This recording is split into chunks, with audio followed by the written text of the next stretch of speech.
कोल्हापूर महानगरपालिकेसाठी तब्बल 10 वर्षांनंतर मतदान प्रक्रिया पार पडणार आहे आणि थोड्याच वेळात मतदानाला सुरुवात देखील होणार आहे। कोल्हापूरमधील 549 मतदार केंद्रांवर ही मतदानाची प्रक्रिया पार पडणार आहे आणि त्याच पार्श्वभूमीवर जिल्हा प्रशासन आणि पोलीस दल सज्ज झाले आहे।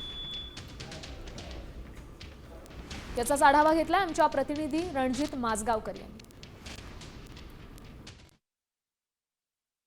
आज कोल्हापूर महानगरपालिकेसाठी मतदान प्रक्रिया पूर्ण पडत आहे। थोड्याच वेळामध्ये ही मतदानाची प्रक्रिया सुरू होणार आहे। त्या पार्श्वभूमीवर कोल्हापूर जिल्हा अधिकारी कर्मचारी तसेच पोलीस दल सज्ज झालेला आहे। आपण देशभूषण हायस्कूल या केंद्रावर सध्या आहे। हे केंद्र तसं सेन्सिटिव्ह मानले जातं।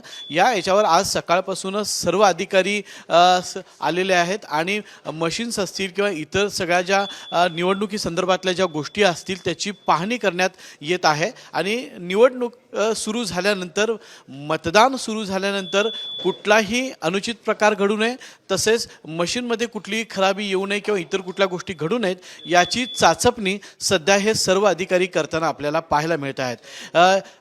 प्रत्येक केंद्रावर निवडणूक आयोगाने CCTV कॅमेरे लावलेले आहेत। कॅमेरामॅन सचिन सावंत सोबत रणजित माजगावकर, साम TV, कोल्हापूर।